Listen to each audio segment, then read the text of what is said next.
Hello. My name is Chris. I'm 37, going on 38. And this is my story. All right. So how old were you when you got your first tattoo? 19, San Antonio. What was that? It's a side piece, half English, half American flag, skin rip. Okay. Representing your heritage? Just like, no, I was a bio major. And so I wanted my first tattoo because I was kind of like, apprehensive about getting something permanent, Mm-hmm. like a tattoo. You're always told, like, you're going to regret your tattoos. Yeah. And so I decided to think about it and pick something that wasn't regrettable. And that was just fact. And it was like, my dad's American, my mom's English, my genetics are half English, half American. And that's what I went with. Okay. What kind of process did you go through to find that artist? I didn't have a process for seeking out an artist For the first one? for the first one. I just had more of a process in discovering like what I wanted. Mm-hmm. And so I would Google like skin rips. Mm-hmm. And this is like 2007. So there's just more and more Google images now. Mm-hmm. But I found one that I liked, and I told myself, I'm going to put that on the background of my desktop. And if I like it in 6 months, I'm going to get it. So I found like something I liked. And, 6 months passed. I didn't change my desktop background. I liked it. And I was like, cool, let me go get it. And that was the process that I had for like getting the idea down. And so from there, it was like, you're 19, so Instagram's not there. Facebook had just that's like right after MySpace. Mm-hmm. And you still needed like a .edu, Mm-hmm. like a university, which was kind of cool because it was still exclusive. Yeah. But they weren't the same as they are now. And so you don't have the like blast in your face of like all of this capabilities of everyone. So how did you find that artist? I just walked into a tattoo shop, really. And it was, I want to say it was called Platinum, maybe. I want to say Palladium, but Palladium's definitely like a movie theater. Mm-hmm. It was Platinum Tattoo off of like, I don't know, I'm not going to say like the south side of San Antonio, but somewhere we had walked in and I pitched this idea of a skin rip with 2 flags. And, the shop does what the shop does. It's not going to be like, oh, no, we can't do that. And, like, found an open artist. His name is Joey. Last name, can't remember. Joey for sure, though. That's okay. Cool tattoo artist. Young. Good experience overall? Yeah, great experience. Like, he went back, he drew it out, which it's here. Oh, yeah. And you have touched it up Mm-hmm. since then. But it was the American flag, English flag, skin rip. Yeah. And he put it on. I liked the stencil or whatever. And I was just ready. I was like, let's do it. Because I wanted, to get going. Get tatted up. And I wanted it big. I was like, nipple to belly button. Yeah. Was the like metrics I gave him, which in hindsight is like, you can always go so much bigger. But I mean, that was what I said. That's what he did. So, how much time took place between your first and then the next time you got tattooed? So like, the first session with Joey was like the outline, basically. Mhm. But he did outline a little bit differently than I've seen, or than like you do, where like he put in the color in the line work. Okay. So like the American flag, the blue and the white and the red, like I think he like switched line works to put that in. And the stars, like he did like blue, right? So that when he shaded in the blue, Mm-hmm. it was already like touched. And so the line work was in and had a little bit of color in. And then it was shading, and then it was full color, right? So similar process. But I'd say they were like 3.5 to 4 hour sessions 3 times. Bang, bang, bang. So like 3, 6, 9 Yeah. hourings. And he was, I'm not saying slow, but just like slower. He wasn't like trying to go fast or something. Like he was a younger artist. I don't think he had the pressure of like, get him in, get him out. And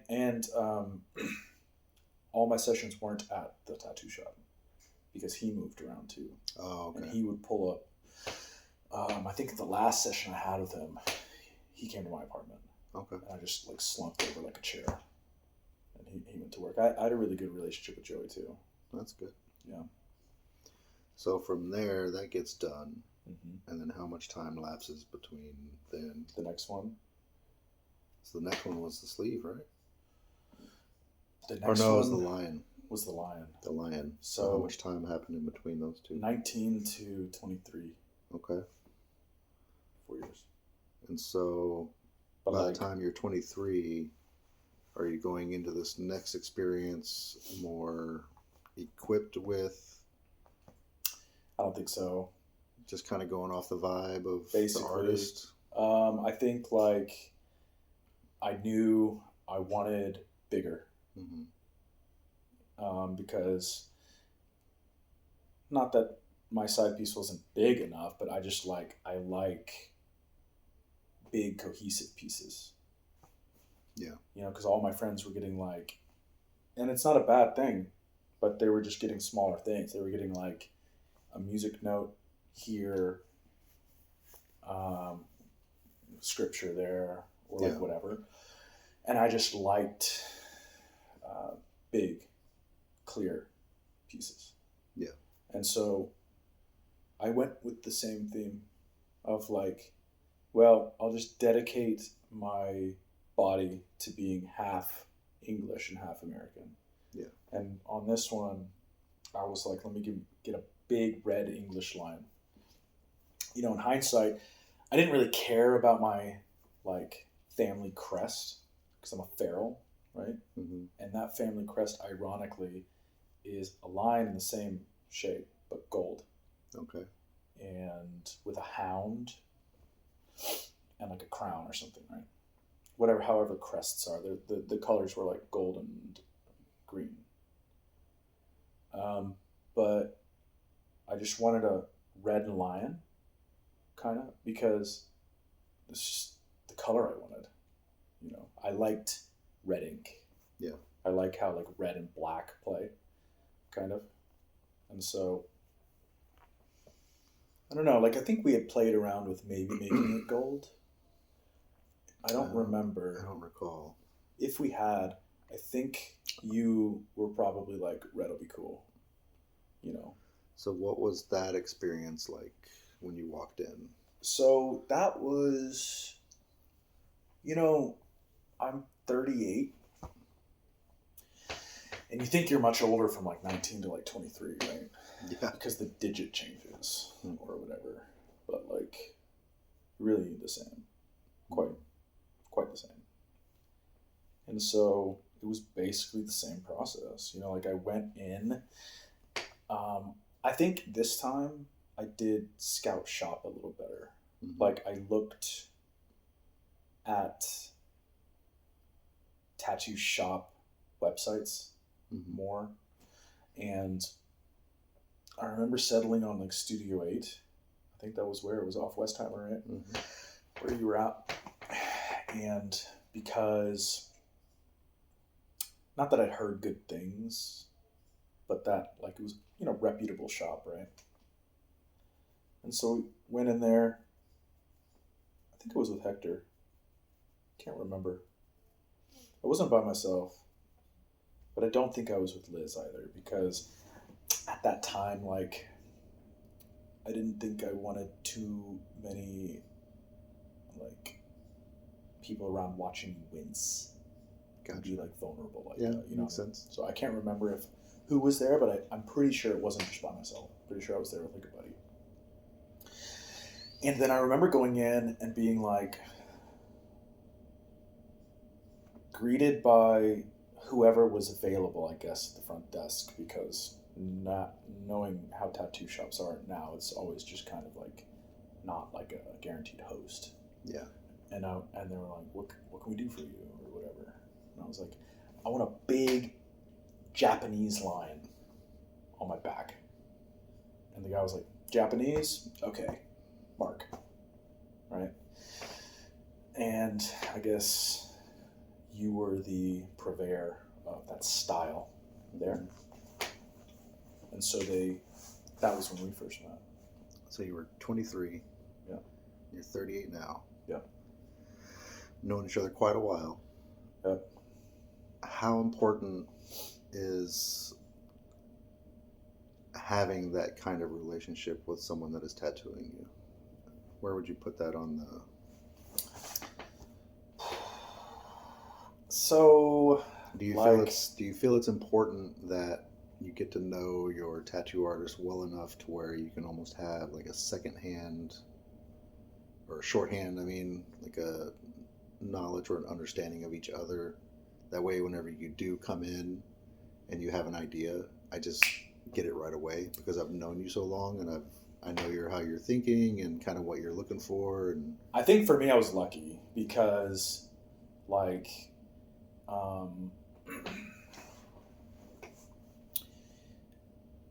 I'm not saying I have the best ideas, right? Mm-hmm. But I think that, like, I think about the ideas that I want, and I kind of know what I want.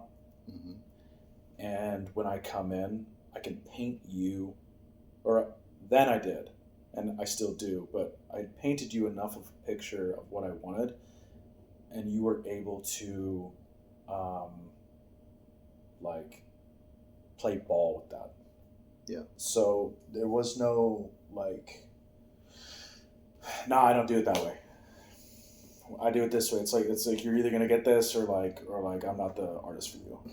Like, because if that had been the case, maybe I still would have gotten the tattoo, but it would have been a different experience. Yeah. And then maybe I wouldn't have felt as inclined to want to continue that experience on other pieces, because, like, not everyone's going to continue to get tattooed. Yeah.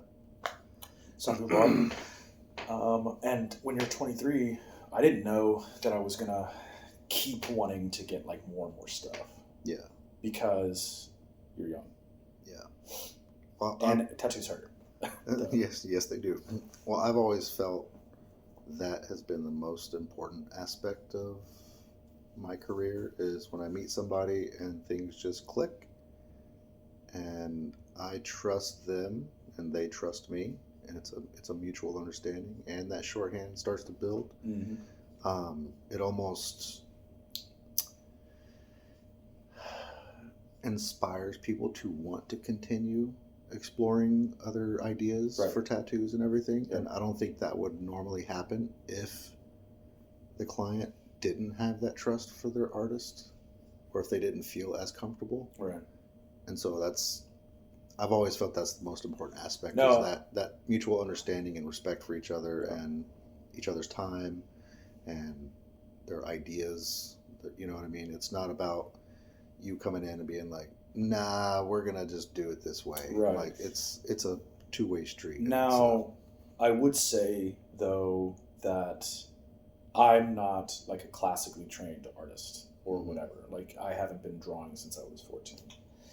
And so when I come in and say, I want a big ass lion on my back, and your understanding of a lion's shape is a square, I remember this part. And you put it on, you stenciled, or you drew it on. And I was like, can we like, I want it to go like further down my back because I have a long torso, like Mhm. shoulder to hip. And you're like, well, lions are kind of like traditionally like square shaped images. And I was like, okay, like, can we make them a rectangle? And you're like, I mean, I can try. And you did, but you also weren't like, that's where what I'm saying about the trust was. Like, you trusted that my, like, pushing the boundary, and you just did it, as opposed to being just like, no. And when it came out, you were like, okay, yeah, this can work. You just like stretched it out a bit, because you stretched everything else. It's not like you just like pulled his legs down, because you have to change all of the proportions of the entire like line. Yeah. And you did that, and when you found that the rectangular shape worked-ish, you were then confident with being like, okay, yeah, this will work. What do you think? And then when I look at it in the mirror, I'm like, yeah. Yeah. And so lion is this.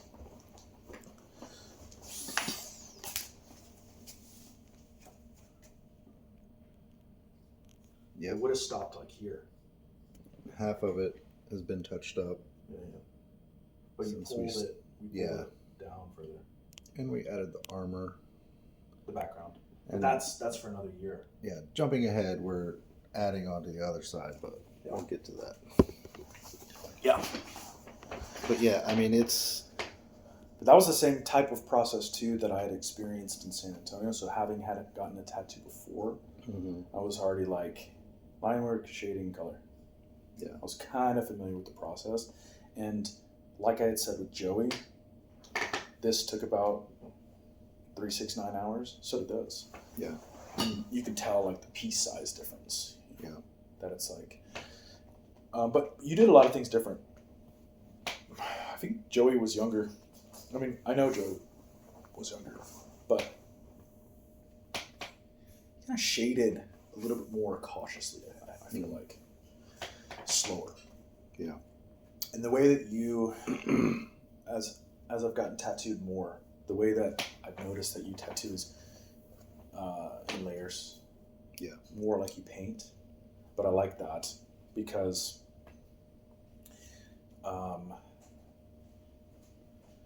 I don't know. When I've asked you about that, it's due to color saturation, I think. Because if you were going to put in color, you lay a base down. But what I have also noticed is it's not then so like, I'm not saying it's a rough draft, but it kind of is, because you know you're going to be putting color in, so you don't have to be as careful with the preliminary shading. Yeah. And that's what I mean about Joey. So he was like very careful with his shading. Yeah. And then when we went and put the color in, it was fine, because the places that we put color in weren't the shaded areas, as opposed to your style, which is like you'll basically shade even where you're going to put in color. And this is how I can tell the difference between like experience, or like just your experience versus his. Yeah. He may have come to the same. Well, for anyone watching, if you had to give a ballpark idea of time invested overall so far, do you have any idea of how long you've been under the needle? Side piece was like, what, 9 hours. Back piece was 9. It's 18. Background of the back piece was probably not 9, but like, we'll just say it. So 18 plus 10 minus 1 is 28. It's 27 hours. And then we did Oni next, which was quicker. probably like hour sessions, but 3, you know, again, line work, shading, color. So The sleeve so far is probably the most time. Say 20 alone.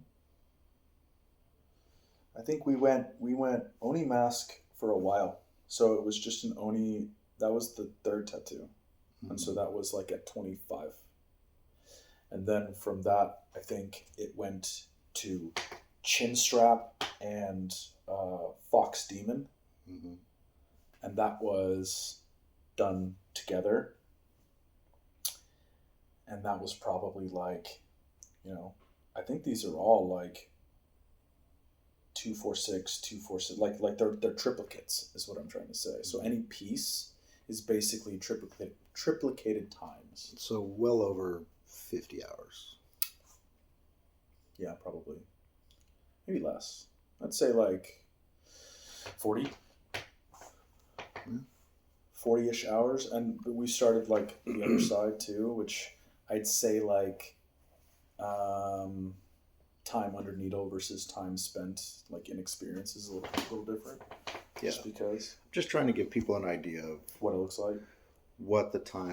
How much time it takes to invest in getting like a full color sleeve or, you know, something. I'd say like run it in triplicates. So it's like mathematically, if we're comparing like Joey versus Mark, or someone new versus someone a little bit more experienced,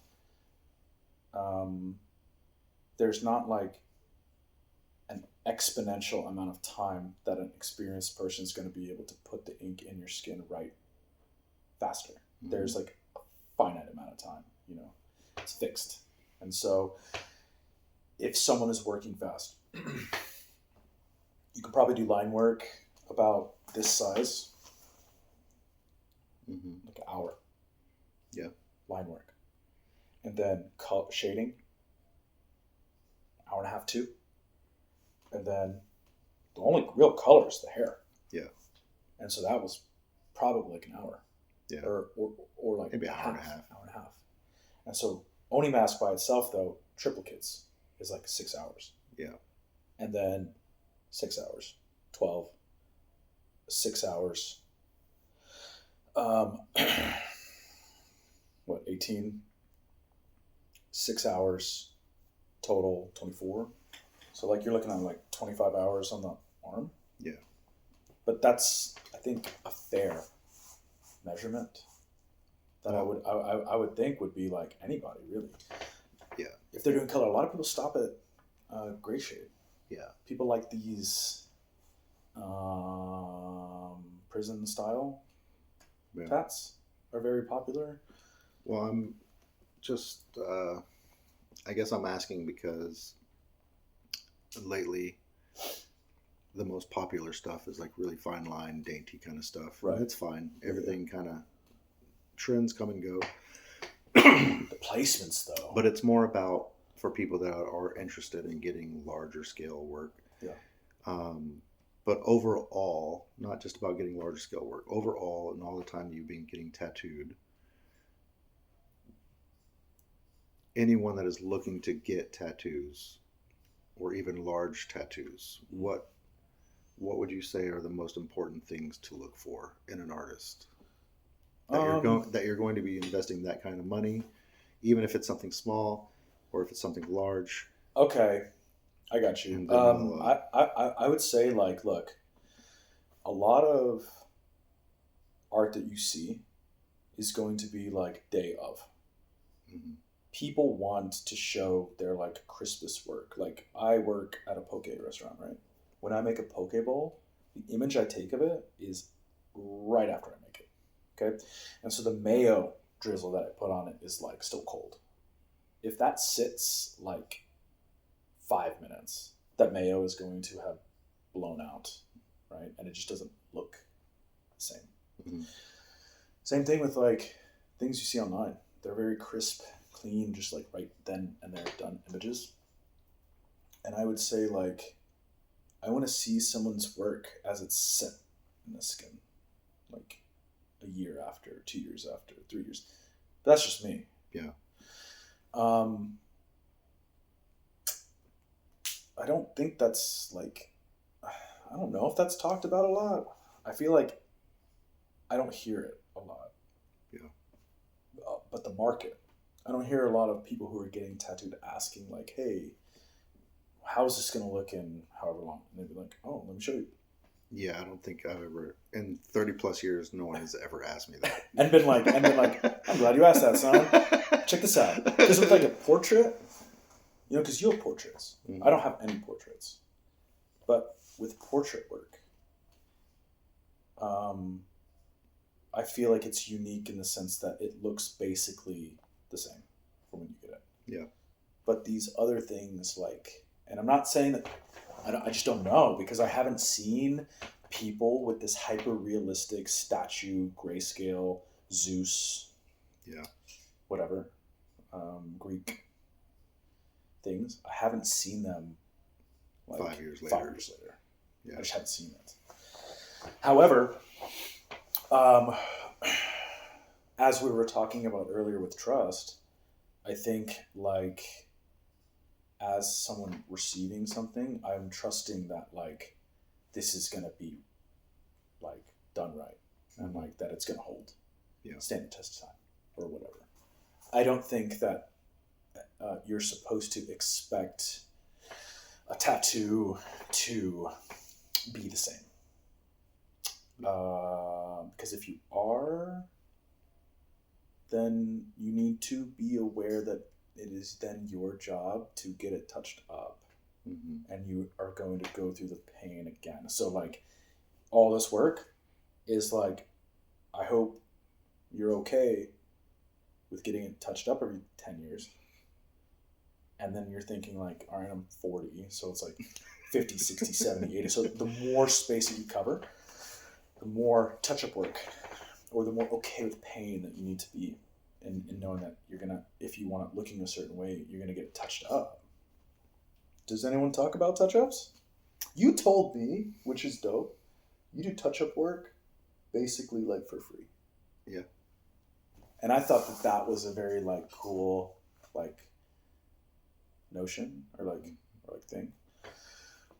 Because I mean, there is a limit to it. Do it all. If I did a sleeve 10 years ago Yeah. and somebody comes in and they want the whole thing redone, Right. I'm going to charge them. I got you. Most likely. But what I'm saying is like. But if they come to me over the years and have. I'd want to tip anyway, but I'm just saying. Little like, stuff here and there touched up, and we kind of do it over steps over time. So the Oni mask is a good one. Like, so this thing. Yeah. Three times. 3 times because we gray washed it. And we kept gray washing it, and it just wouldn't hold right. Yeah. And then Mark finally just black. Yeah. And it held. Yeah. I mean, it held. And like even then, it's like teeth get fuzzy. Yeah. And things just settle. Like I think like this is actually a good one to talk about, because straight line work, like if you really zoom in, it looks pretty like jagged, but it's not actually the line that was made. It's the like how the ink's set. Yeah, and it's a straight line on a 3-dimensional, constantly evolving surface. Oh yeah, no, duh. but it's like when like you pull the skin. Yeah. A little bit, you can see how the like ink blots out, and few people get like just like lines. Yeah. And so I think that like makes it easier to see those things. Because even people that get geometric shapes have like shading in them. Mm-hmm. They don't just get like flat, because that's how you make them look like 3D or like how they want them. Yeah. This is just like lines. And so I think it's something else to consider when expecting a certain like product, is that like it's just how your skin is, how your skin's going to where it is. Is there anything that you would like to, and then we'll wrap this up, is there anything that you would like to share with anyone that is thinking of getting a tattoo? Tattoos? Any advice, tips, pointers pointers? Yeah, like, I tricks? mean, I think I went through one of them, which was like, be mindful of how much coverage you want, because like you may um, want it looking a certain way, which then will require you to like have touch ups. And Mhm. so, like, if you have a whole back done, that's just a whole back's worth of area that you're going to need to get touched up, Yeah. or like bodysuit or whatever it is. I've kind of stuck to this notion of like, go bigger than what you think you want, because that's always proved to be right for me. I'm not saying like, if you want a butterfly, to get like a butterfly. Yeah. I am saying though that like certain places, certain pieces, if they're big pieces, get them bigger than what you think, Yeah. because you'll probably want them bigger. Yeah. I think like, I'm not saying people are afraid of color.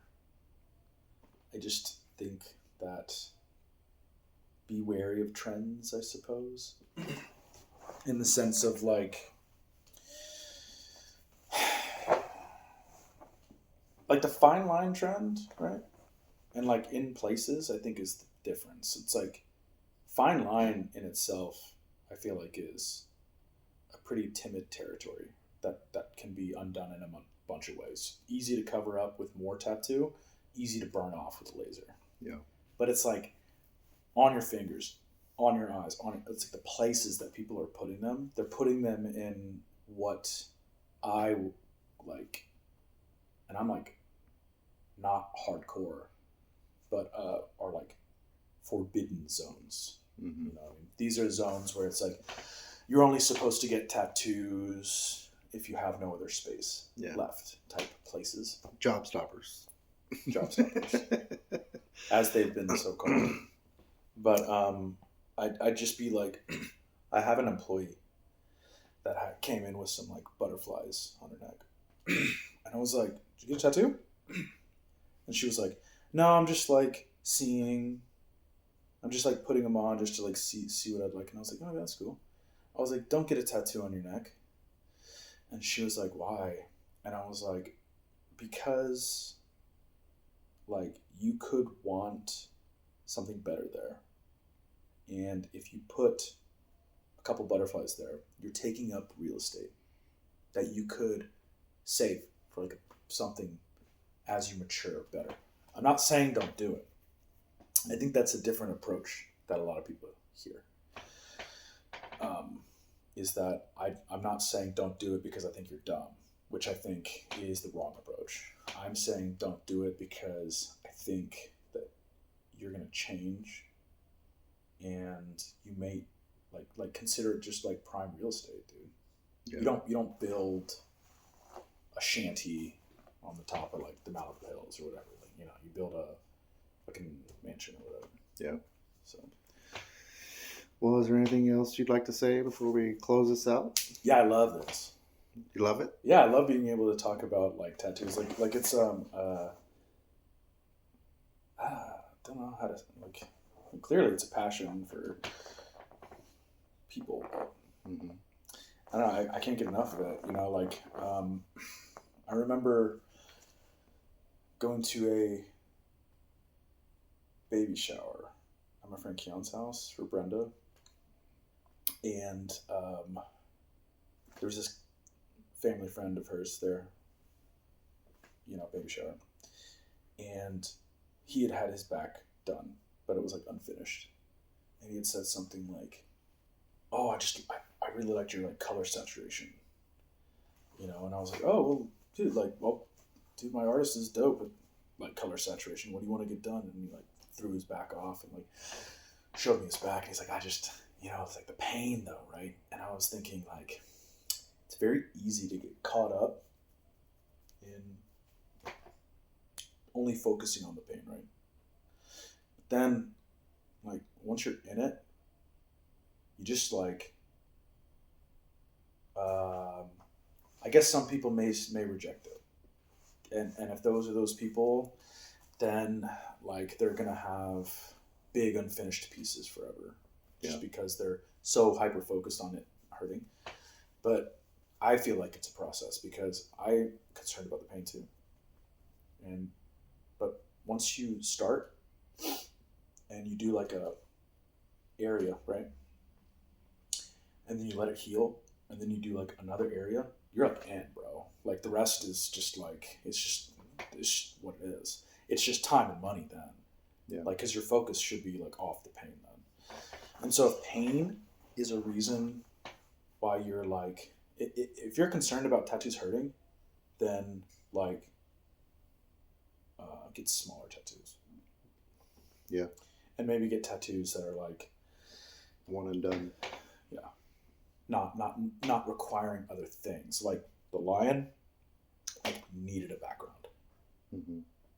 You know, the dragon, I was always envisioning pulling that background around and putting in like some like dead space bio like spinal column thing, but it just didn't end up that way. It's too much dragon.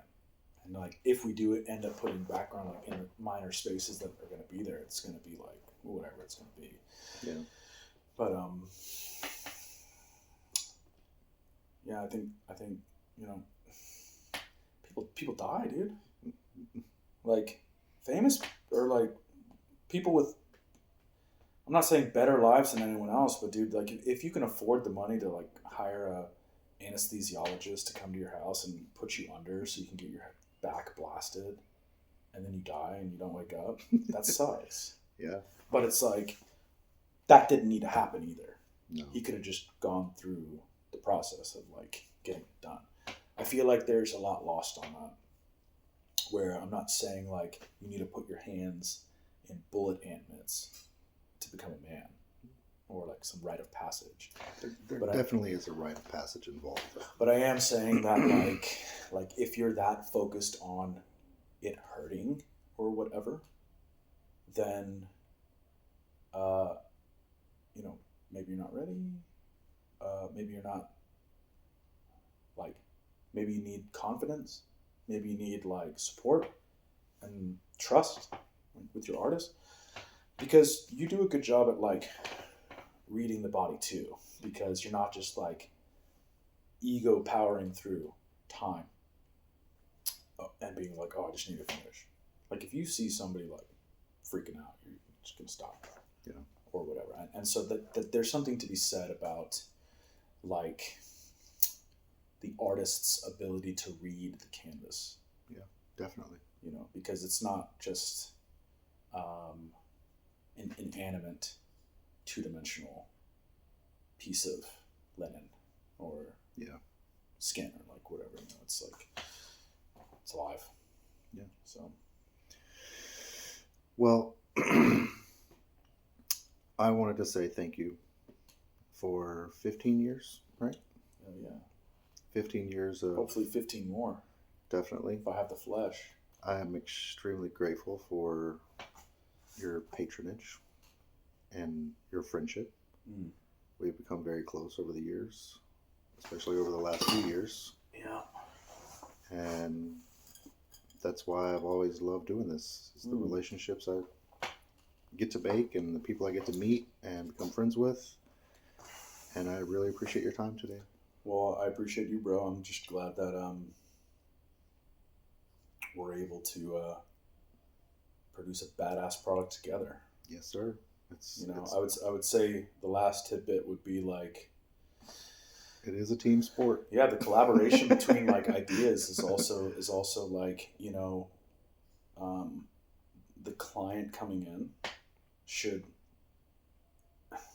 they're not inherently maybe going to have the confidence, but like the better idea that you have or the better vision that you have for the artist, the better the collaborative piece is going to come out. Like Definitely. If you just say something like, I want a Japanese lion on my back, you're going to get that.